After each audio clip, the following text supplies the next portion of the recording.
Non. Donc, je vais commencer. On commence comme ça, tu es d'accord, on fait ça, Gwen ? si tu veux. Je mets un micro là-bas. Ah oui. Alors du coup, tu commences dans du coup Gwen Rouget.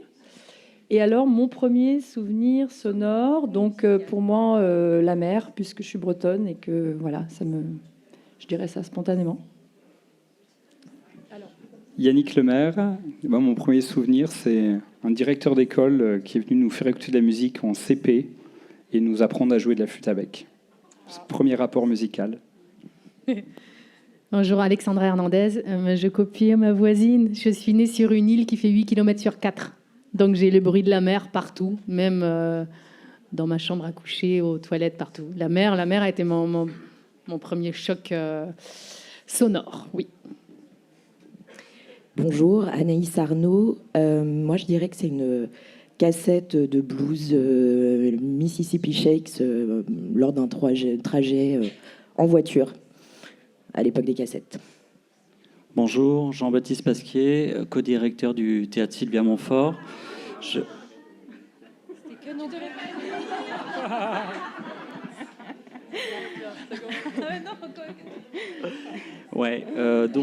Mon premier souvenir, c'est un peu lointain, mais je pense Henri Mancini, La Panthère Rose. Voilà.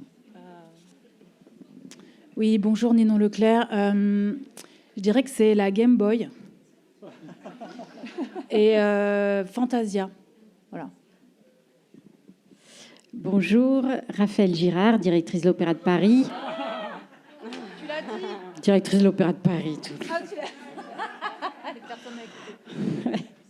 Bon, Raphaël Girard. Je suis la dernière de 5 enfants et j'ai une seule grande sœur dans cette fratrie qui a 12 ans de plus que moi. Et mon premier souvenir, c'est elle qui joue la lettre à Élise. Alors j'ai 5 ans, vous imaginez l'admiration que j'avais. Donc c'est vraiment ça, je suis remontée à ce premier souvenir musical en tout cas. Très bien, merci beaucoup. Donc on ne sait pas qui vous êtes. Directrice. Donc quand on a échangé avant cette rencontre, on a posé un certain nombre, à nous tous réunis, hein, tous ces axiomes, tout ce que je vais énoncer n'a pas été dit avec chacun d'entre vous, mais si je rassemble tout ce qu'on s'est dit, on a posé un certain nombre de préalables en fait à cette discussion. Et je vais énoncer ces préalables, ce qui nous permet de passer tout de suite au reste du sujet. Donc le premier de ces préalables, c'était de se dire que dans la question de la spécialisation, du spécialiste, il y avait une différence à faire entre l'érudition, le savoir et l'expérience subjective, l'expérience sensible. Ça, c'est quelque chose qui est vraiment revenu à chacune de nos conversations. La deuxième idée qu'on a balayée tout de suite parce qu'elle nous semblait évidente à nous tous, c'était de dire que certes, la musique, ces musiques ont leurs spécialistes, mais que la question n'est peut-être pas là, mais peut-être de se dire qu'elle est accessible également aux non-spécialistes. Donc, elle a ses spécialistes, mais elle est accessible aussi à ceux et celles qui ne le sont pas. Ensuite, on s'est dit que, certes, ce sont des musiques qui peuvent être considérées parfois, et dans l'esprit général, comme des musiques de spécialistes parce qu'elles impliquent des connaissances particulières, des connaissances techniques, des connaissances historiques, des connaissances artistiques qui peuvent paraître particulières, qui peuvent paraître très spécifiques. Mais en même temps, on s'est dit aussi que cette technicité, elle existait dans tous les domaines. Elle pouvait exister dans la cuisine, elle pouvait exister dans le théâtre, dans la danse, elle pouvait exister dans tous les domaines de la vie. Que s'est-on dit d'autre ? Là, voilà. Après, on a essayé de se demander ce qui était une personne spécialiste. Et en fait, on est arrivé à une définition assez simple, qui est qu'une personne spécialiste, c'est une personne qui a des connaissances approfondies dans un domaine, dans une branche particulière, et très souvent, ça correspond à sa propre activité professionnelle. C'est un endroit de spécialisation, son activité professionnelle. Donc, à partir de tout ça, on s'est interrogé sur cette question des spécialistes dans la musique et ce que ça pouvait avoir comme conséquence. Et on est arrivé à 4 questions. 4 questions qui portaient sur des thématiques différentes et qu'on va essayer justement de discuter ensemble. La première de ces questions, c'était de savoir quel type de relations existent ou peuvent exister entre les spécialistes et les non-spécialistes. La deuxième de ces questions, c'était de s'interroger sur le rôle des spécialistes. Quel est leur rôle? Qu'est-ce que les spécialistes peuvent apporter à ces musiques et comment ils peuvent les rendre accessibles? Comment ils peuvent leur permettre de s'adresser à des publics?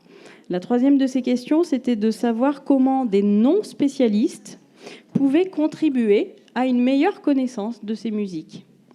Et enfin, la dernière de ces questions, c'était de savoir comment les institutions culturelles peuvent soutenir les spécialistes dans leur travail et donc dans leur entreprise de dissémination de ces répertoires. Donc, au milieu de tout ça, il y a un mot qui est revenu dans chacune des conversations. C'est le mot curiosité. Et je veux bien, si vous voulez, si vous en êtes d'accord, qu'on commence par ça, parce que vous l'avez absolument toutes et tous prononcé. Et je veux bien, du coup, commencer par Yannick, puisque Yannick, quand on s'est parlé, tu m'as dit, en fait, que quand tu avais lu la question, la première fois, tu t'étais trompé et tu as cru qu'on avait écrit les musiques de patrimoine et de création, une affaire de curiosité. Donc, je veux bien que tu commences à évoquer cette question de la curiosité. Quand on se pose ces questions de patrimoine ou de répertoire, c'est vrai qu'on est souvent confronté à cette question, mais qu'est-ce qu'on en fait, quoi? C'est une niche. Alors ça peut être valable pour tous les types de musique, tous les styles. Or, moi, dans mon quotidien, et maintenant depuis un peu plus de 20 ans, c'est la curiosité qui est la plus grande aide pour dépasser tout ça.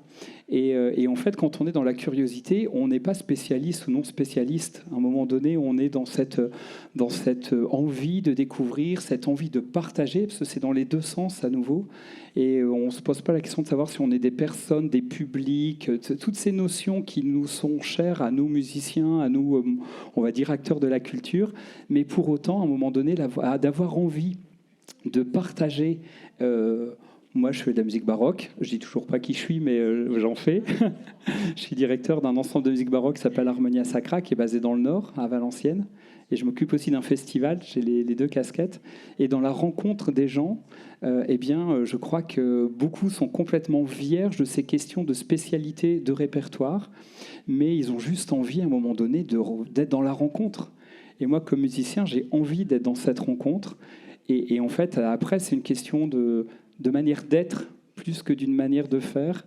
Les deux sont liés quand même, mais de leur partager, moi, ma passion, avec mon univers, mon imaginaire, mon vocabulaire. Par contre, me dire qu'on a en commun beaucoup de choses à se dire. Et je trouve que ce mot curiosité, effectivement, j'ai lu en 2 fois. Et je me suis dit, c'est cool de parler de ça sous le revers de la curiosité. C'était pas ça, c'est de la spécialité, mais peu importe. C'était mon point de départ. Et voilà. Et donc ça, c'est quelque chose, je ne sais pas comment mes collègues se positionnent là-dessus, mais je trouve que c'est un joli point de départ pour dépasser les choses que l'on connaît ou que l'on ne connaît pas. Par contre, d'avoir envie de mettre du zèle à partager, à faire découvrir, sans barrière, sans a priori.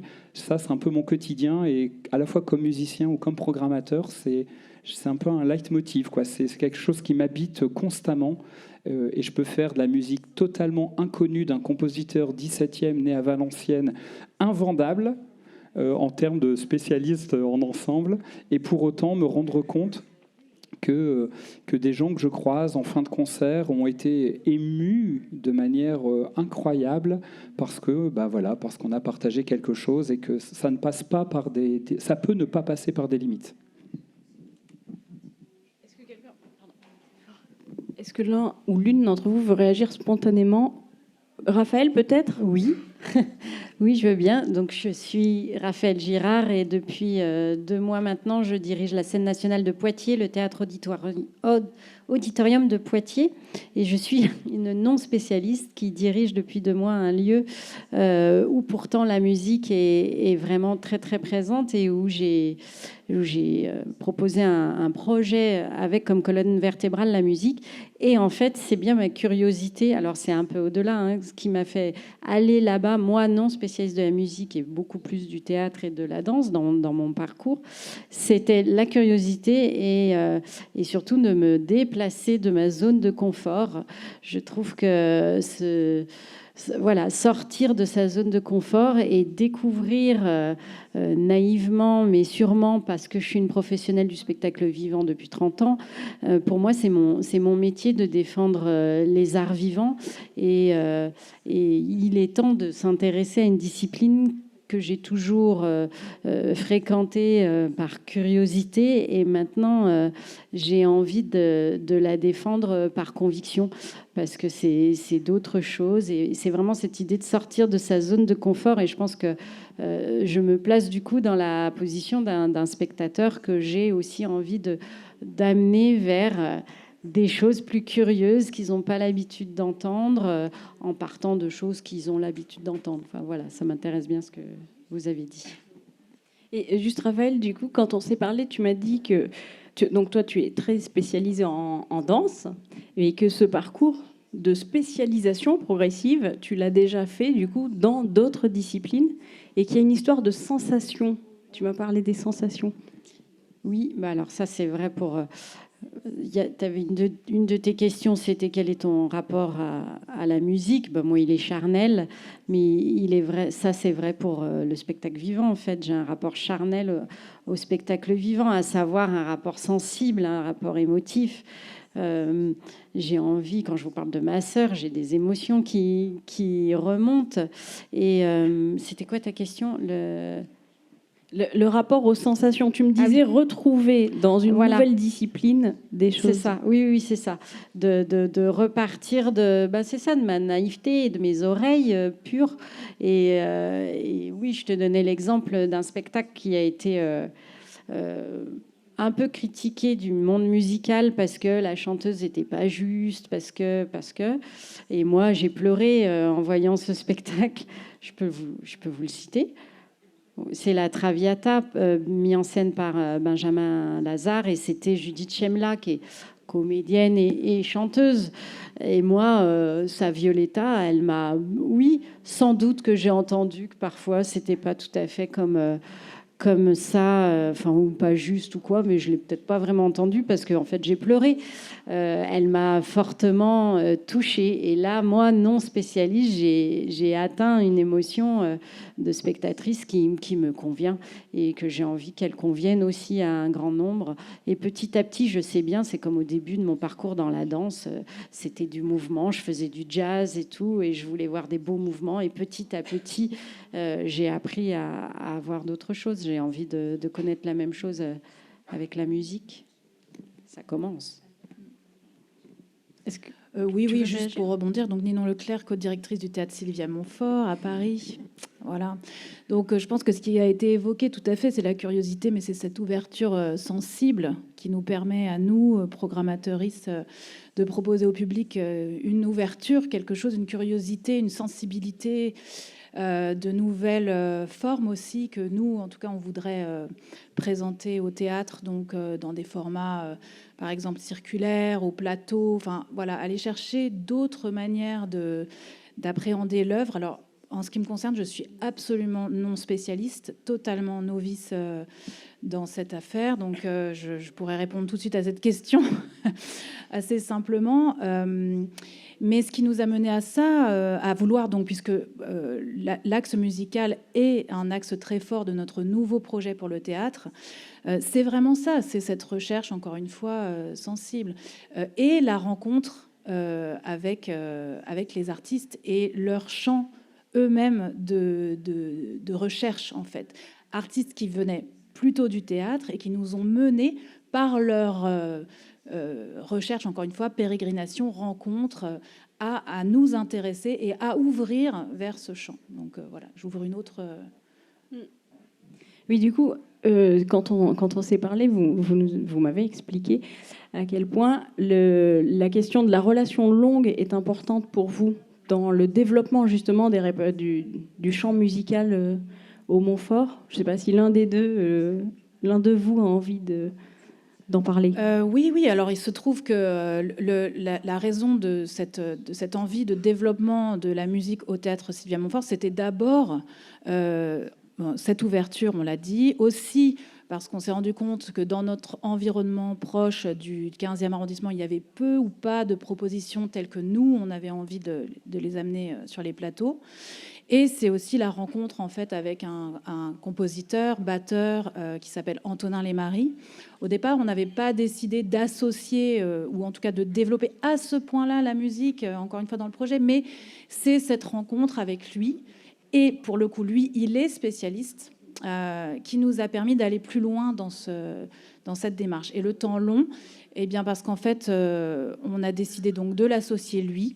Donc on a mis en œuvre un dispositif d'association d'un compositeur à une scène pluridisciplinaire sur 2 ans, et ce qui nous permet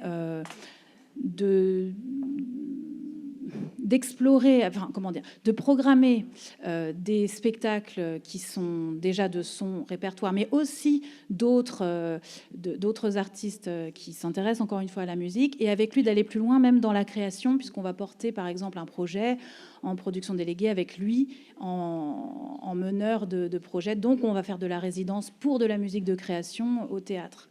Mais c'est en travaillant avec lui qu'on est arrivé à ça en fait. Et aussi parce qu'on a noté un besoin dans ce domaine. Voilà.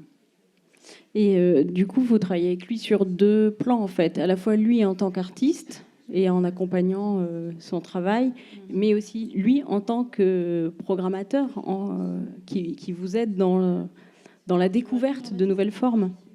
Oui, tout à fait. En fait, l'association se passe tellement bien avec cet artiste que il est venu avec une proposition d'un festival. Et ça nous a vraiment motivé ce projet d'aller faire découvrir des nouveaux artistes dans une forme plutôt immersive, mais immersive dans le sens que donc voilà, c'est un festival dont la première édition aura lieu en janvier, et c'est sur la question du rapport acoustique aux œuvres.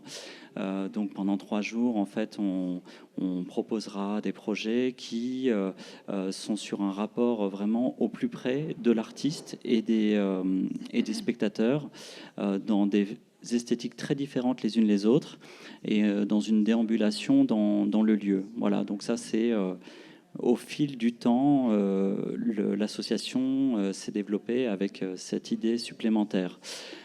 Aussi, dans le projet qu'on développe avec lui, il y a cette idée d'avoir une fanfare de création et en même temps de quartier, de proximité. Donc une fanfare, voilà, qui va travailler pendant 2 ans avec des amateurs, amatrices, et qui ensuite va essaimer dans l'espace tout proche du territoire et sans doute plus loin au fil du temps. Voilà un petit peu le projet. Et la musique rejaillit sur l'ensemble de la programmation de la saison. C'est à peu près 1/3 des projets qui sont traversés par de la musique de création au sein de notre théâtre. Voilà. Et moi, ce qui m'a frappé quand on s'est parlé, c'était la toute première phrase qui a été énoncée, c'était de dire que pour vous, c'était le territoire qui avait besoin d'être en lien avec des projets musicaux. Et je veux bien qu'on revienne sur cette question, Alexandra, parce que tu m'as aussi très vite parlé du territoire particulier dans lequel tu travailles, tu vis. Et je veux bien que tu nous en dises 2 mots. Eh bien oui, c'est particulier. Je suis à Saint-Pierre-et-Miquelon, un petit archipel français de l'autre côté de l'Atlantique. Et aujourd'hui, il y a Internet et on est ouvert sur le monde, mais quand même, on est loin. Et moi, je suis musicienne aussi, donc je suis programmatrice d'un festival, mais j'ai pas, on n'a pas les codes, on n'a pas le vocabulaire comme les gens de la ville. Pour moi, une musique de création, Ça ne veut pas dire grand-chose à opposer à une musique qui ne serait pas de création ou pas de patrimoine. Alors forcément, la musique est patrimoine pour moi. Il y a comme des évidences. Et en fait, j'intellectualise pas beaucoup la chose. Et ce qui m'intéresse, c'est... j'ai un festival qui est pluridisciplinaire et qui n'a pas de ligne directrice. Alors j'ai des danseuses contemporaines au lever du soleil, un joueur de jazz manouche sur une île déserte, des propositions un peu folles, atypiques, mais qui se mélangent. Et comme c'est loin, les artistes sont obligés de rester là pendant une semaine. Alors ils se rencontrent. Et donc on a des choses improbables, des musiciens qui d'habitude n'ont rien à faire au même endroit. Et ça, je trouve ça assez chouette. Et pour le public, eh bien, je sors des murs conventionnels aussi, et donc ça, on dirait que ça fait moins peur. Alors, ce qu'on appelle les musiques contemporaines, quand je fais venir des artistes un peu perchés, évidemment, si je l'annonce comme ça, il y aura personne. Et j'ai vu des choses. Parfois, il a fallu que je fasse du porte-à-porte avec mes billets pour offrir aux gens, parce que j'avais juste vendu un seul billet, et c'était un métropolitain qui s'était perdu. Donc je rame un peu. Mais au fil des années, donc j'enrobe un peu la façon de le présenter, de dire où c'est. Si je mets des musiciens dans une rivière, ben, ça va attirer sans trop savoir ce qui se passe. Et puis, tout d'un coup, là, on découvre des choses particulières. Bon, c'est tout un défi et c'est assez intéressant. Mais la notion de territoire, évidemment... Moi, je suis très attachée à ce petit bout de terre. J'y suis née. J'invite des artistes métropolitains, donc français et canadiens, à se rencontrer chez nous. On est influencés par ces deux cultures. Et puis, je les programme dans des lieux que j'ouvre, une vieille forge, un ancien, une usine, des bateaux. C'est très lié à la mer. Et puis, j'essaie de trouver des artistes qui vont comprendre le territoire où ils jouent. Et pour l'instant, ça a marché à chaque fois. Donc, au-delà de l'artistique, il y a une démarche patrimoniale, identitaire, de rencontre. Voilà, c'est un projet global. Merci. Gwen, est-ce que tu veux poursuivre du coup? Parce qu'il y a des maîtres mots, en fait, quand tu parles de ton travail. Alors du coup, moi, c'est plutôt du point de vue de l'artiste, puisque moi, je suis pianiste et je fais des performances dans l'espace public avec mon piano, et j'invite la personne à s'asseoir à côté de moi, donc c'est pour un seul spectateur ou une seule spectatrice. Et du coup, moi, je rebondirais plutôt sur l'histoire du commun, c'est-à-dire qu'est-ce qu'on a en commun. Ce serait un peu un mot comme ça, un mot-clé, tu l'as dit aussi tout à l'heure, plutôt que d'exprimer la différence, d'exprimer ce qu'on a en commun. Et donc par exemple, j'ai une performance en caravane, et je joue une pièce dans cette performance expérimentale, on peut dire ça comme ça. Quand j'ai découvert cette pièce, elle était écrite pour le concert, pour la salle traditionnelle de concert. Et ce qui m'a touchée, moi, dans cette pièce, c'est l'intimité. C'est le fait que c'est des tout petits bruits, des choses très, très fines, très bruitistes. Et dans une salle de concert, c'était pas possible. Et pourtant, l'intimité, c'est commun à tous. Ça, tout le monde ressent sensiblement ce que c'est que l'intimité. Et du coup, c'était plutôt sur transmettre cette pièce, non pas, voilà, je vais vous apprendre quelque chose, c'est de la musique de spécialiste et je suis spécialiste. Mais par contre, on est tous spécialistes de l'intimité. Donc allons-y, on va parler d'intimité. Donc je dirais plutôt de mettre dans ce rapport-là, non spécialiste-spécialiste, c'est plutôt sur ce qu'on a en commun plutôt que ce que... Voilà. Je dirais ça. Et l'autre chose, je pense, qui me paraît important, c'est le rapport d'interdépendance. Je dis ça comme ça, en tout cas. Revaloriser la place de la personne qui perçoit dans le jeu de l'art, du moment artistique. Et du coup, de se dire qu'on est tous dépendants les uns des autres et que si tu es là, toi, spectateur, et si moi, je suis là, artiste, c'est parce qu'on est là tous les deux à cet endroit-là et que ça marche parce qu'on est deux. Voilà. Et il n'y a pas d'art absolu ou d'objet absolu qui existera en soi. Et ça, je pense que c'est un travail sur la relation. Et du coup, c'est des choses qui, moi, m'intéressent énormément, sur la relationnelle et sur le fait de prendre soin de la relation. Voilà, je dirais ça. Et Anaïs, tu m'as dit une phrase que j'ai oublié d'énoncer dans nos points préliminaires. Tu m'as dit, quand on a parlé de cette question très ouvertement, tu m'as dit, mais en fait, on ne naît pas spécialiste. Donc c'est quelque On chose le devient. Non. Voilà. Donc tout ça est, Ou pas, est affaire de mais, contact avec, avec des répertoires, avec des sons, avec les musiques qu'on joue. Donc Anaïs Arnaud, administratrice de l'ONJ, Orchestre National de Jazz. Donc je vais mettre un petit pavé dans la mare avec la question des musiques improvisées qui en fait sont autant des musiques de création que des musiques de patrimoine, tellement elles sont nourries et d'une pratique et d'un héritage et d'influences multiples et qui n'existent absolument que dans le temps de la représentation. Donc c'est un peu joli pavé dans la mare, je pense. Néanmoins, qui déplace et en même temps ouvre, je crois, la question de l'espace de la représentation, qui est aussi quand même un sujet, je pense, qui nous traverse et nous occupe toutes et tous. Donc après, oui, je vois ce que tu veux dire, c'est qu'effectivement, on a échangé sur la question de, comment dire, de l'expertise de musiciens. Enfin, je prends par exemple le cas de musiciens de jazz qui sont des solistes ou qui ont un langage travaillé d'improvisation, enfin nourri, etc., toutes sortes de techniques. Mais néanmoins, il y a aussi évidemment beaucoup de musique écrite et de défendre aussi des musiques, comment dire, exigeantes ou écrites ou dites un peu plus difficiles d'accès, mais d'y accoler et d'y associer, dès la création évidemment, un travail de, comment dire, d'accessibilité en fait. C'est-à-dire que il peut y avoir une musique exigeante ou un petit peu plus difficile, mais qui est accompagnée d'actions culturelles et qui se, comment dire, qui existe avec. Enfin, je veux dire, c'est inhérent.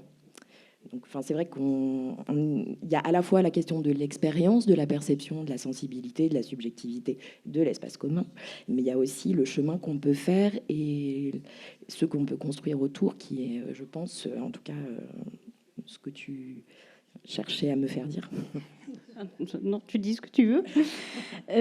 Non, et du coup, tous les deux, Gwen et Yannick, quand on parle de chemin, l'une et l'autre, vous avez décidé de faire le chemin vers les spectateurs, les spectatrices. Yannick, quand même, tu te déplaces beaucoup, notamment dans un petit véhicule qu'on appelle un bus.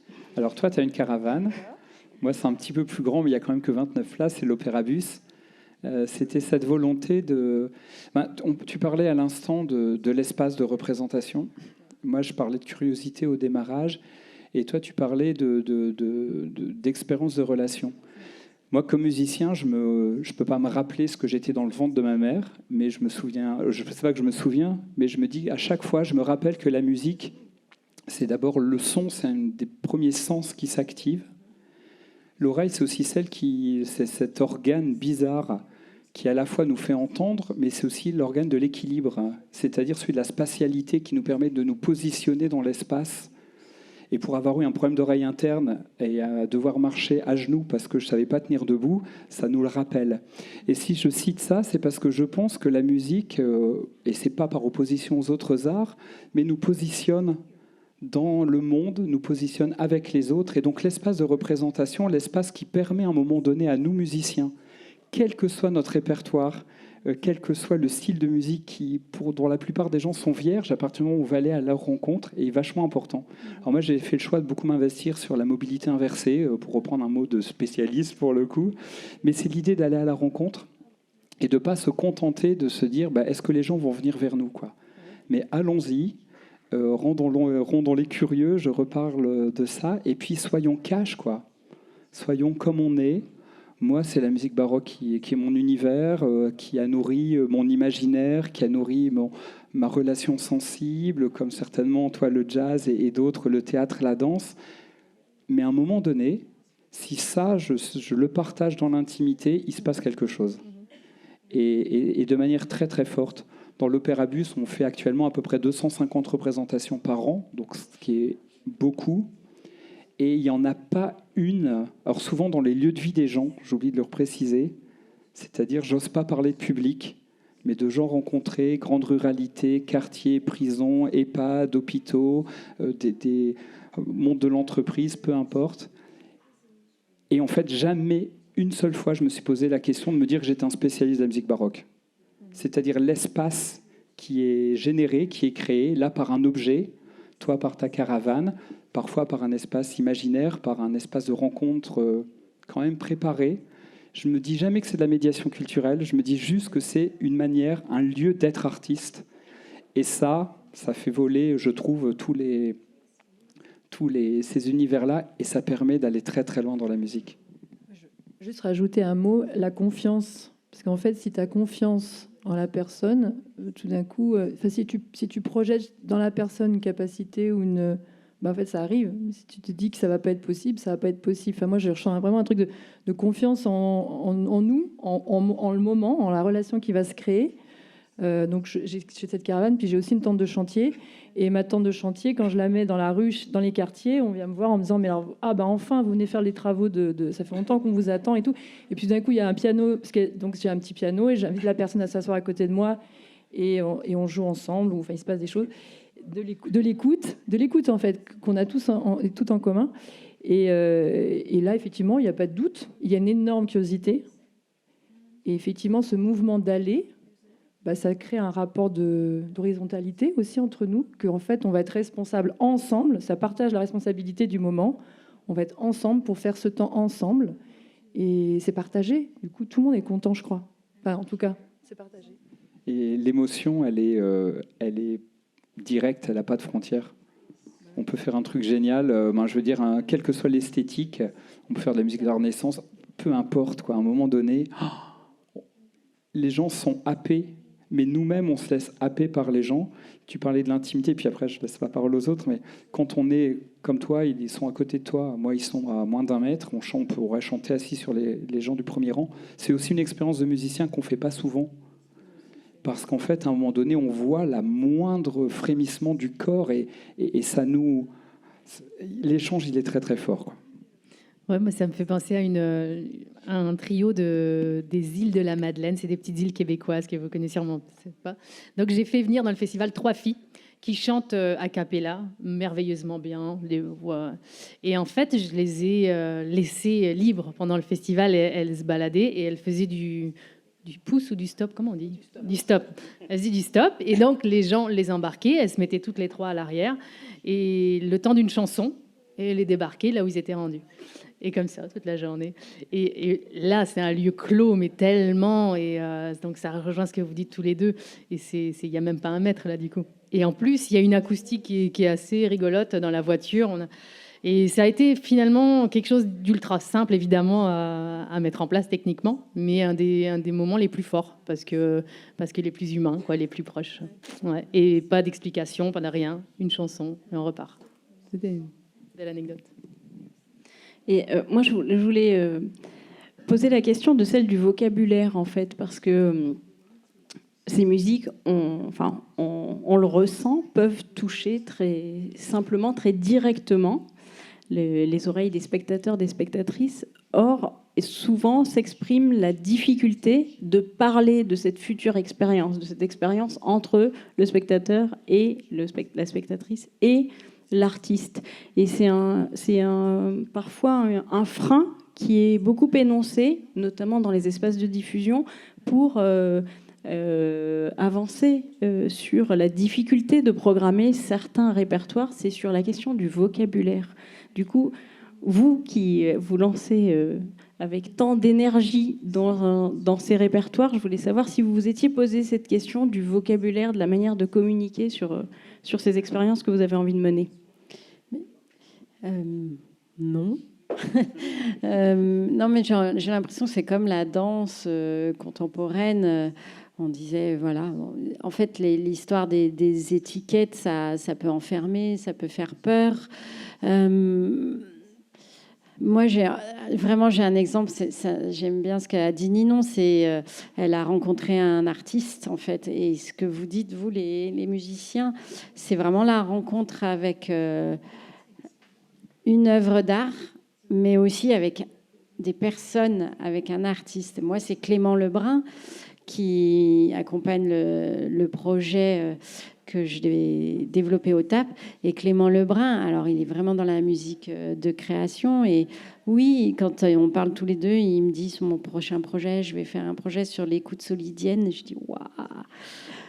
Mais c'est pas grave, il m'explique et c'est dingue ce qu'il me raconte parce qu'il sait très bien en parler, puis il sait très bien le faire vivre. Et puis on arrive à un moment, nous, programmateurs non spécialistes, où il y a plein de gens qui ont envie plein d'artistes qui ont envie de partager ça. Lui, notamment, a fait, grâce avec Laudia Normandie, un kit dont vous avez dû entendre parler, le kit musique en jeu, qui va développer.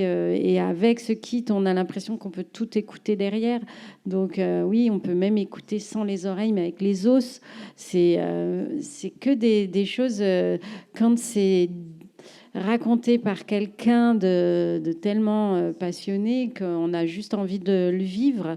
Et moi, je crois qu'après, ça peut faire ricocher jusqu'au spectateur. Donc, n'ayons pas peur du vocabulaire. Les mots, ils ont tous un sens. Parlons-nous, expliquons. Mais j'ai fait pareil pour la danse depuis 30 ans. Voilà, la danse, c'est pas qu'une seule chose. Et la musique, ce n'est pas qu'une seule chose. Et c'est passionnant. Ninon et Jean-Baptiste, vous vouliez éventuellement rebondir là-dessus?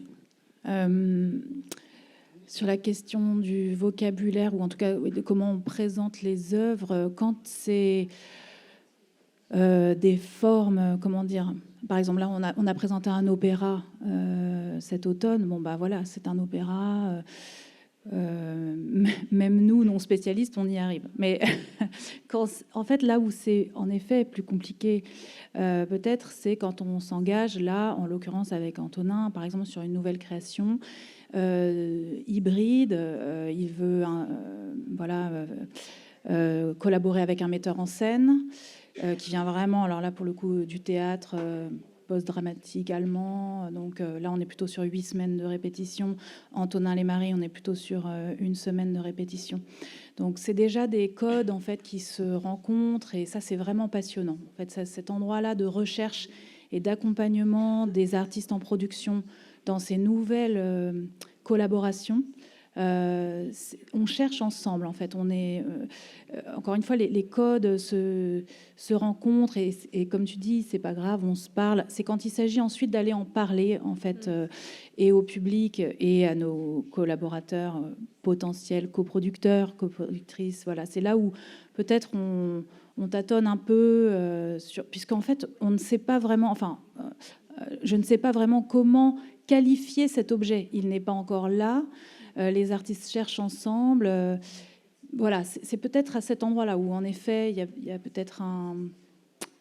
On n'a même pas envie, en fait, de mettre une étiquette sur ce que va être ce projet, et musicalement et formellement. Donc, mais c'est là où c'est intéressant. Mais, juste sur le sujet du langage et comment on en parle...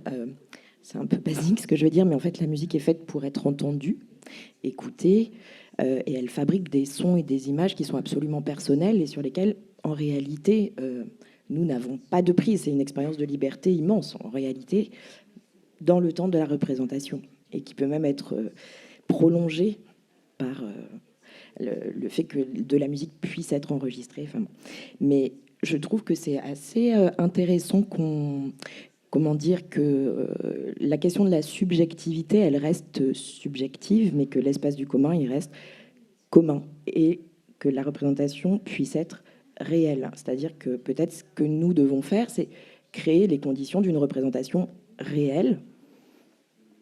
Enfin, c'est un autre pavé dans la mare. Je sais pas si ça... Je voulais juste rebondir parce que tu parlais de subjectivité et de... Alors, je ne sais pas si j'ai tout compris. Mais par contre, j'allais dire, moi, le témoignage des spectateurs, ça marche très bien. Enfin, je trouve que par moments, les témoignages, les partages d'expériences, des fois, ça parle presque mieux que l'artiste qui parle lui-même de son travail, quoi. C'est-à-dire, moi, j'ai ressenti des fois sur ce que je propose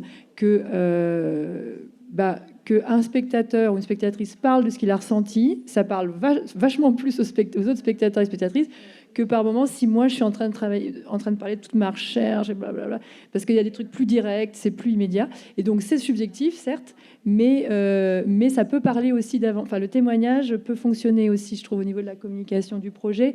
On va pas pouvoir vraiment parler, en l'occurrence pour moi, c'est aussi des choses qu'on va pas révéler ce qui va se passer à l'intérieur parce que c'est une expérience unique, etc., etc. Mais par contre, on peut communiquer des témoignages qui vont exprimer des fois mieux, en tout cas plus parler à un spectateur, une spectatrice qu'un texte de communication. Mais je trouve la question de vocabulaire, elle est quand même... Je suis 1000 fois d'accord avec ce que tu as dit, mais force est de constater, là, il y a plein d'ensembles ou d'artistes qui sont présents. Quand on va rencontrer des programmateurs pluridisciplinaires ou autres, on se heurte premièrement à des questions de vocabulaire et derrière le vocabulaire à des idées reçues, à des craintes pour mon public, est-ce qu'ils vont venir? Et donc, en fait, ces étiquettes, elles sont encore elles ont une préhension très forte sur notre travail. Et je pense qu'en vous entendant, j'étais en train de dire, mais en fait, si on devait être spécialiste d'une seule chose, c'est bien spécialiste de la rencontre. C'est de se spécialiser, parce que nous, musiciens, comme tu viens très bien de le dire, on n'est pas toujours en capacité de parler de notre travail. On a aussi nos vocabulaires, nos trucs de spécialistes, on est mordu de tas de choses et on y va à fond avec notre vocabulaire, sans parfois prendre en compte le fait que on peut ne pas utiliser notre vocabulaire et parler à quelqu'un qui n'y connaît rien. Peut-être que ça demande un entraînement, une formation aussi. En tout cas, c'est là où je me dis que là, on peut se spécialiser. Par contre, effectivement, toutes ces étiquettes, elles n'ont pas de sens, d'autant plus quand après, on est dans le vrai. On est dans des expériences comme ça. Moi, je suis admiratif. J'ai eu la chance aussi de vivre des choses complètement décloisonnées et de me laisser porter comme artiste ou comme programmateur dans les deux sens. Et ça, c'est quelque chose de très, très chouette. Et j'ai envie, en fait, en nous entendant, de me dire que ça devrait devenir la norme, quels que soient les choix que peuvent avoir une scène ou un programmateur, mais que on soit dans cette dynamique-là d'une volonté de rencontre, quels que soient les champs disciplinaires. Je pense que ça pourrait être un bel avenir pour nos ensembles. Oui, pour rebondir, moi je suis une spécialiste de la reformulation. Donc quand je parle à quelqu'un que je comprends pas, je supporte pas. Donc je dis mais là tu m'as dit quoi là tout à l'heure, parce que je suis aussi nouvelle au sein des HAC auquel j'adhère et il me disait des acronymes, tout ça tout à l'heure, je comprenais pas et donc je fais reformuler et c'est là je fais pareil avec mes chefs d'orchestre des orchestres associés au TAP. Clément, lui, il est, je sais pas, on dit la vulgarisation. Lui, on comprend tout. Pourtant, il est archi spécialiste, mais voilà. Et reformuler. Et pareil, quand je parle à des spectateurs, et c'est vrai que c'est intéressant d'avoir les sensations des spectateurs avec leurs mots à eux, mais il faut pas avoir peur de pas comprendre, mais juste ressentir ou de faire répéter. Ou moi, j'adore que tu sois de la musique baroque, mais je place à peu près, mais je sais même pas trop. Mais je m'en fous, on écoutera. Mais je pourrais te demander, par contre, vas-y, tu peux me redire la musique baroque, c'est où, quand, comment? Et c'est pas grave, en fait. Il faut déculpabiliser. Moi, je me déculpabilise tous les jours de pas être une spécialiste, alors que j'étais en concurrence avec des gens brillants du monde de la musique qui ont fait des beaux projets aussi. Et alors, c'est moi qui ai été choisie et j'ai effacé tout de suite de ma vision. Je suis pas légitime puisque j'ai été choisie avec un projet qui parle vraiment musique, mais avec mes mots à moi. Donc, je remercie le jury de m'avoir quand même choisi. Voilà, il faut pas avoir peur de pas comprendre tous les mots et de faire reformuler quand on parle à des artistes, quand on parle à des programmateurs, quand on parle à du public. Voilà, tranquille. Tout ça, c'est de l'art et c'est de la sensation. Alors, j'en reviens à mon festival du bout du monde. Un jour, un homme m'a dit oh, mais t'arrêtes un peu avec ton jazz. Alors, lui, dans le jazz, il mettait tout ce qui passait pas à la radio. Il y avait la musique pop, puis tout le reste, qui est un peu compliqué, c'était du jazz. Alors, on partait un peu de loin. Et il y a 2 ans, j'ai programmé un duo, c'était un peu pointu. Mais justement, dans le vocabulaire, j'ai été un peu floue. J'ai parlé des instruments. Et puis, à la fin du spectacle, on a discuté sur ce qu'ils venaient d'entendre. Voilà, c'était de la musique baroque. Mais on l'a dit après. Donc, venez voir telle personne. C'est ça. Et j'ai enlevé le vocabulaire au début. Tu veux intervenir? Oui, peut-être juste un commentaire sur la façon dont on peut parler des projets. Et en fait, je crois que j'anticipais sur des retours ou des réactions qui peuvent être « Ah, mais je pense que c'est un peu risqué sur la question de la prise de risque ou pas, sur quelque chose qui peut être une création, par exemple, sur lesquelles il n'y a pas d'appui, puisque c'est entre guillemets, il peut y avoir un chemin de recherche, mais c'est une création a priori. Donc, comment on parle d'une création et comment on la rend intelligible, accessible ? Donc, je crois que j'anticipais sur cette question-là, et qui est qu'en fait, on ne peut juste pas s'approprier la subjectivité des autres. Enfin, c'était dans ce sens-là que je disais ça, et que quand il arrive que la création ait lieu dans un espace réel et qu'on crée les conditions réelles pour partager une expérience commune, eh bien, voilà, il se passe tout un tas de choses. Mais voilà, je pense que je parlais de ce moment-là, de l'échange, et comment on s'approprie ou pas la subjectivité des autres. C'était ça que je voulais dire. Il y a un dernier mot, parce que je vois que le temps file. J'y vois rien. Ah voilà, je vois mieux l'heure là. Le temps file et j'aimerais qu'on laisse la place à des questions dans la salle. Mais il y a un dernier mot en fait que vous avez été nombreux et nombreuses à prononcer, peut-être même tous et toutes d'ailleurs quand on s'est parlé, c'est celui de diversité. Et tu l'as redit tout à l'heure, Raphaël, quand on s'est parlé, quand tu m'as expliqué comment tu avais découvert la danse petit à petit, tu m'as dit que c'était par la diversité des choses que tu as vues au plateau.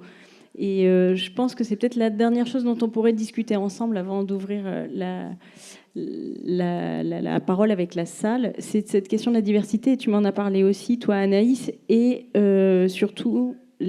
Vous avez toutes les deux une double casquette qui est aussi celle du Syndéac, et vous avez beaucoup travaillé actuellement sur cette question-là, la question de la diversité esthétique musicale sur les plateaux, les conditions de sa mise en œuvre et puis tout ce qu'on pourrait envisager pour la développer. Mais peut-être on peut revenir sur cette question de la diversité et de la multiplicité des esthétiques pour aussi construire ses imaginaires, sa manière d'entendre, d'écouter. Effectivement, le Syndéac travaille depuis maintenant presque 1 an et demi avec un groupe musique actif qui a donné lieu à une publication que vous pouvez trouver à l'entrée. Non, mais parce que c'est plus complet, je vais pas tout Enfin voilà, c'est complet. C'est une base de travail, mais c'est complet. Bref, et simplement qu'effectivement, on a identifié, je pense qu'on est quelques-uns à partager ce sujet, mais que oui, il faut être volontariste à l'endroit de la diversité musicale pour que certaines musiques existent. Oui, bien sûr, il faut une volonté, il faut plusieurs acteurs volontaires, notamment publics, notamment voilà, à l'endroit enfin voilà, en tout cas d'une politique publique. Voilà, c'est quand même de ça dont on parle. Pour que les musiques de création puissent exister. Voilà. À l'endroit des musiques de patrimoine, je dirais que c'est quand même plutôt assez structuré et depuis assez longtemps. On voit à l'endroit des musiques actuelles, ça a été quand même beaucoup, un sujet qui a été géré plutôt par un secteur privé. Voilà, et à l'endroit des musiques de création, au sens où on entend de renouvellement des formes dans une accessibilité très large à un public le plus divers et varié possible et sur l'ensemble des territoires, et bien là, il faut être volontaire et volontariste, clairement. Est-ce que je poursuis ça va, tu le sens. Mais Raphaël voulait intervenir, je crois.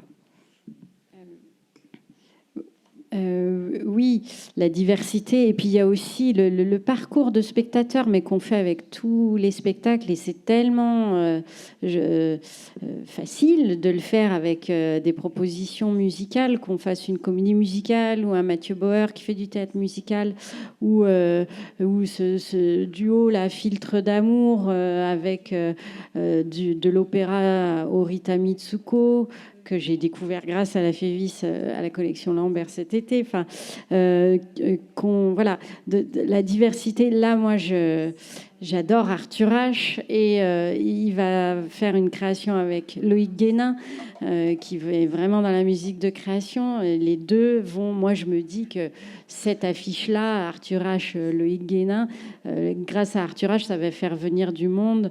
Mais on expliquera aux spectateurs, attention, c'est pas un concert d'Arthur H, mais sur un grand poème musical, rien à voir avec ce qu'il fait, mais et ça peut atteindre des nouveaux publics. Donc oui, la diversité musicale, elle est infinie, et donc il faut la mettre en valeur.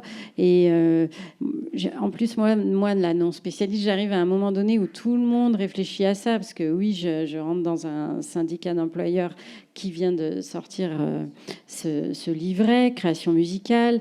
L'Association des scènes nationales aussi a un rapport de Marthe Lemut, qui est, elle, une de mes muses dans l'ouverture aux esthétiques musicales. Voilà, il y a beaucoup au niveau associatif, politique, syndical. Là, c'est le moment justement d'ouvrir nos programmations à une grande diversité musicale et pas toujours la même. Et bien sûr, l'industrie musicale, c'est important et c'est pas une raison de la bouder, mais il faut surtout pas faire que ça. En tout cas, moi, de ma place de scène nationale, j'ai pas envie de faire que ça. J'en ferai, mais pas que. Voilà, je ferai Arthur H en concert, mais Arthur H avec Loïc Guénin et d'autres. Je trouve que dans la diversité, il y a aussi quelque chose, et dans la vérité de la rencontre, dans l'exploration de nouvelles voies, quelque chose qu'on n'a pas évoqué, mais qui est aussi quelque chose de l'ordre des droits culturels. C'est quelque chose qui revient beaucoup. On ne sait déjà pas trop ce que c'est des fois. On met des choses très diverses autour de ça. Mais il y a quelque chose de cet ordre-là aussi qui replace à un moment donné l'expérience de la rencontre et le fait que chacun, avec son parcours, son histoire, apporte quelque chose. Ça nous rappelle parfois dans le militantisme, pour ceux qui y sont des droits culturels, nous rappelle quand même qu'à un moment donné, il n'y a pas que des spécialistes avec une bonne parole qui descend. Et ça concourt aussi à ce qu'on vient d'évoquer, de quelque chose quand tu parles sur ton île. Mais des fois, il y a des quartiers qui sont des îles, il y a des établissements et hospitaliers qui sont des îles. Et donc, des fois, c'est bien de quitter nos continents, de prendre nos bateaux ou nos pédalos, ou nos palmes tout court, et d'aller où le bus, un bus marin, je sais pas. Mais en tout cas, voilà, je crois qu'il y a quelque chose de ça aussi, des ordres du droit culturel, qui nous rappelle cette force de la diversité, cette force de la rencontre simple, mais de la vraie rencontre, duquel finalement ça nous fait culture commune, et on constitue un paysage commun dans cette diversité-là. Ah oui, non. Je pensais que le micro allait repartir. Moi, j'adore donc mon île que j'aime tant. En fait, j'ai toujours déploré qu'on n'a pas de musique traditionnelle. Les Martiniquais ont du zouk, enfin les îles généralement, et puis les régions, il y a des musiques fortes, et même pas chez nous. Et ça m'a manqué toute ma vie en tant que musicienne, et pas que. Donc, je me suis dit que une musique, ça pouvait s'inventer, enfin encore aujourd'hui. Pour dansante. Un jour, elle deviendra traditionnelle. Donc, en fait, dans le festival que j'organise, j'invite des gens avec des cultures différentes. Donc, ok, le chanteur va être français, mais l'année prochaine, il vient avec des musiciens turcs. Et l'autre, il y a des Béarnais qui viennent, des Inus qui arrivent du Nunavut. Je parlais de jazz, j'en ai beaucoup aussi. Enfin, et tous ces gens-là ont l'occasion de se retrouver dans un même festival. Et qui sait qu'un jour va peut-être naître une musique de Saint-Pierre-et-Miquelon, parce que toute musique est métissée et vient d'une influence. Donc, c'est chouette en tant que programmateur de pouvoir favoriser ça. Et pourquoi pas, c'est spécial Saint-Pierre-et-Miquelon, mais pourquoi pas l'émergence d'une nouvelle musique, d'une nouvelle approche, d'une nouvelle écoute, d'un nouveau regard, d'une nouvelle rencontre. C'est le mot qui nous unit. Rajouter, comme tu parlais des droits culturels, et que c'est une urgence aussi, ça, que c'est très important et qu'on est très actif et active là-dessus. Et en fait, je me disais, si c'est compliqué de communiquer parfois aussi sur ces projets-là, en fait, dans l'autre sens, ce qui est génial, c'est qu'en fait, il n'y a pas d'idées préconçues, en fait. On est complètement en train de... Ni les spécialistes, ni les non-spécialistes, on est en train d'inventer. Et du coup, ça, c'est une marge de manœuvre énorme. Et en fait, c'est un atout, du coup. Dans ce sens-là, c'est vraiment un atout, parce que si on propose des formes différentes, nous-mêmes, c'est nouveau aussi. On est tous nouveaux. On est tous et toutes nouveaux et nouvelles. Et du coup, tout est possible quelque part, quoi. Et donc ça, c'est un atout, finalement, de ces musiques aussi, où il n'y a pas de référence, en fait. Hein. Je vais juste dire. Voilà. Juste, effectivement, je pense qu'on est absolument toutes et tous convaincus de la nécessité de la diversité. Enfin, je pense que c'est absolument unanime pour nous, toutes et tous. Mais juste peut-être que le renouvellement des formes, qui est aussi une chose, je pense, qui nous occupe et nous intéresse et qui est un enjeu, implique qu'il puisse y avoir des temps de recherche, des temps longs dédiés à la recherche, qu'il y ait des artistes vivants qui puissent créer. Enfin, ça suppose aussi de créer les conditions de la création, quand même, pour que ça puisse être vivant et vivifiant et intéressant et sortir de l'entre-soi, enfin, et inventer des choses dans le respect des droits culturels, en impliquant, au plus près des droits culturels plutôt. Donc, je pense que c'est un sujet aussi que vous trouverez dans le livret du... Mais dans tous les cas, on l'a entendu dans ce que vous avez dit aujourd'hui, et après on va passer à la salle, mais il y a cette question de la nécessité de la relation, de la médiation. La médiation, très souvent, elle passe par une personne, en fait. Elle passe par Clément Lebrun, elle passe par un outil, ce fameux kit dont tu parlais. Il y a toujours un intermédiaire, finalement, qui très souvent prend la forme d'une personne humaine.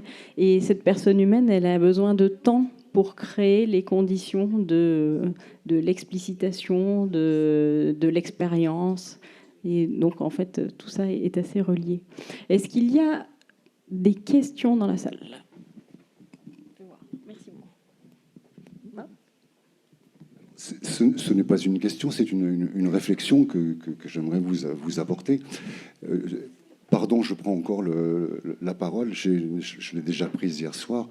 Donc, je suis Marc-Antoine Millon, compositeur et directeur artiste d'un ensemble de musique contemporaine sur des instruments très étranges qui s'appellent les euphones ou cristal bâché. Et donc, je vous ai écouté discourir de tout un tas de diversité de publics et de choses comme ça. Et ma réflexion, c'est que oui, on est dans une industrie. On est dans une industrie du spectacle, on est dans une industrie de la création, on est dans une industrie.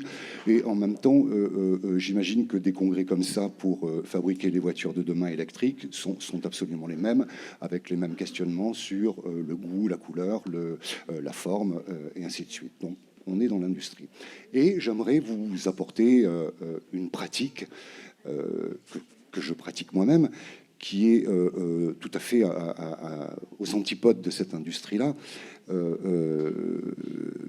c'est-à-dire de musique, de concert, appelons ça comme on veut, pour personne.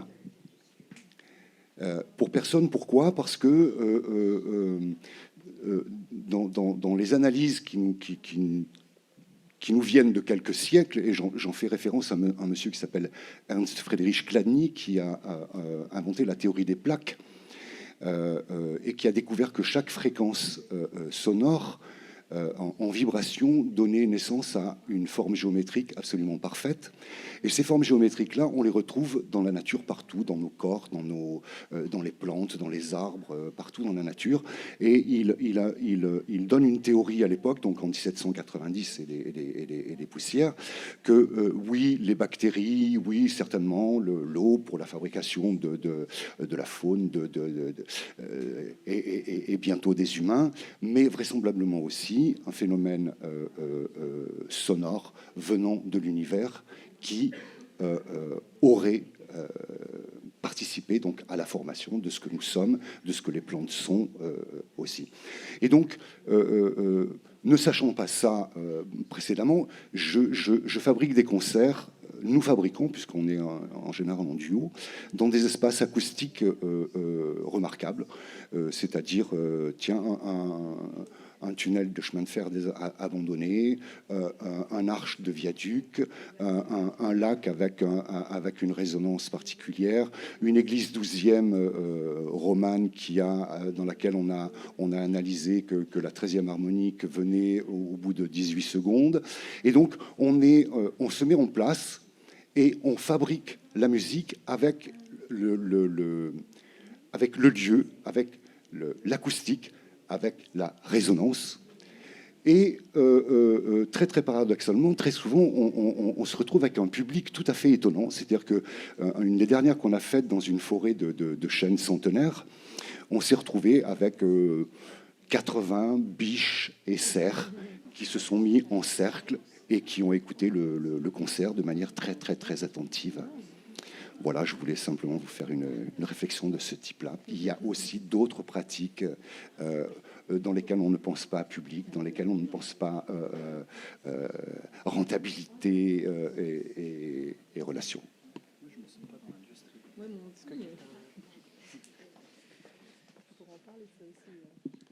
Bonjour, Jean-Michel Maté pour France Festival, le syndicat national des scènes publiques. J'étais très intéressé par tous ces témoignages. Je ne sais pas si tous les programmateurs sont aussi ouverts que vous. Et j'étais un peu frustré par rapport aux questions qui étaient prévues à l'ordre du jour. Et donc, je me notais quelques questions. Je me dis, pourquoi si peu de programmateurs sont présents au New Deal? Donc, il y a beaucoup plus d'offres que de demandes. Du coup, est-ce qu'il y a trop d'ensembles musicaux par rapport au marché? Est-ce que les programmateurs des scènes pluridisciplinaires ont-ils tous l'envie et les connaissances de programmer de la musique? Les programmateurs devraient-ils se former à la culture musicale? La curiosité est-elle suffisante? Des questions en vrac qui me semblaient être peut-être plus au cœur du sujet.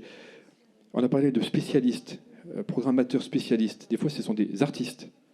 Est-ce qu'il y a des risques à ce que des structures de diffusion soient dirigées par des artistes et leur ensemble? C'est des questions que j'aurais voulu qu'elles soient traitées. Vous avez fait tous des témoignages tout à fait passionnants, mais pour moi, il n'y a pas eu de débat. On n'a pas touché les questions de fond qui sont celles-là, pour moi. Enfin, peut-être. Alors, je ne sais pas, peut-être qu'on est trop poète. Oui, mais j'ai quand même l'impression qu'on a apporté des réponses. En tout cas, on a évoqué des sujets. Peut-être qu'on a voulu être trop poli aussi, parce que et moins frontal.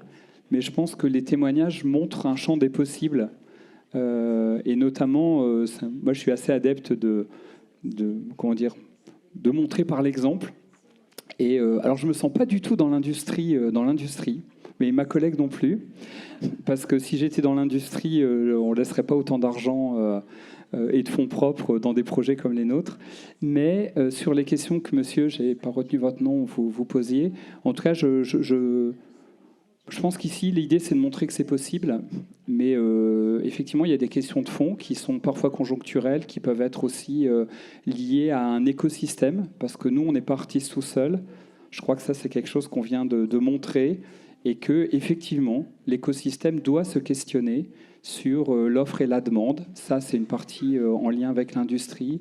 Doit se poser la question des politiques publiques, parce que oui, peut-être que pour ouvrir de nouvelles voies, trouver de nouvelles solutions pour les gens, pour les publics, eh bien oui, il faut aussi savoir où on met l'argent public. Bon, bref, ces questions-là, je pense qu'on les a un peu évoquées.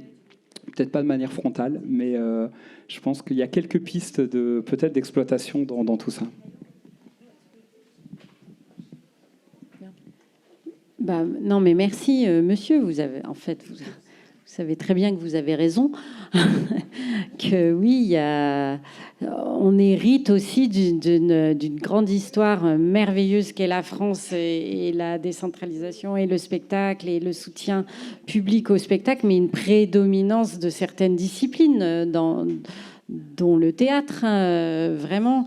Et du coup, toute une génération de programmateurs, c'était le théâtre. Pendant moi, ma conseillère qui suit le TAP depuis là, depuis que c'est moi, c'est pas la conseillère théâtre qui suit la scène nationale. Alors que traditionnellement, c'est toujours les conseillers théâtre qui suivent les scènes nationales. Moi, ça, c'est la conseillère musique. Eh ben, c'est récent. Mais vous avez raison qu'il y a une prédominance et du coup, on hérite de toute une génération de programmateurs qui s'en foutent de la musique. Vous avez raison et qui viennent. Mais non, mais si, moi j'en connais et qui disent bon, moi, non, ça m'intéresse pas. Moi, c'est le théâtre. Je caricature évidemment, mais vous avez mis les pieds dans le plat. Je continue parce que oui, c'est et là c'est pas un hasard si Londa nous a invités, nous. On a envie que ça change. Et en effet, petit à petit, il faut que ça change. Et je pense qu'il y a plein de nouvelles directions qui arrivent, qui vont faire que ça va changer. J'espère. Et je pense que c'est aussi notre rôle d'artiste. C'est dans les deux sens. Parce que nous aussi... quand on propose des formes diverses, quand on exploite et qu'on pense différemment les publics, ça interpelle aussi les programmateurs. Et dans nos propres pratiques musicales, c'est toujours pareil. On n'y est pas insensible pour nous-mêmes, pour les gens que l'on rencontre et pour qui on vit de la musique. Et je pense qu'on a aussi ce rôle-là à jouer. Parfois, et là je vous rejoins aussi, on est face à des mastodontes, mais pour autant... montrer le champ du possible, mieux le faire savoir, c'est la force d'une fédération comme la FEVIS, même si on aurait aimé avoir 50% de programmateurs en plus, n'empêche, invitons-les. Est-ce que chacun de nous a invité ses propres programmateurs pour venir découvrir d'autres ensembles, venir découvrir de la diversité? Je ne suis pas certain. Moi-même, je n'ai pas réussi à le faire comme j'aurais aimé le faire. Je pense que de toute façon, évidemment qu'il n'y a pas trop d'artistes, mais qu'il n'y a pas assez de programmateurs, et je pense que c'est une question de budget. Moi, j'ai créé mon festival en 2016 et j'ai toujours pas réussi à me faire un salaire. Je le fais bénévolement. Tout le monde sait les heures de boulot que ça demande, sauf peut-être les gens chez moi qui ont... Mais bon, c'est un autre sujet. Faut être passionné pour programmer, pour découvrir, etc. Et je vois, moi, je suis plus dans des réseaux de petits lieux de diffusion, de petits festivals qui ferment la porte parce que les gens vont plus au spectacle, parce que... Ils ont envie, mais il y a un gros problème de ce côté-là dans le petit monde des programmateurs. Je ne parle pas des scènes nationales, mais voilà, il manque de budget.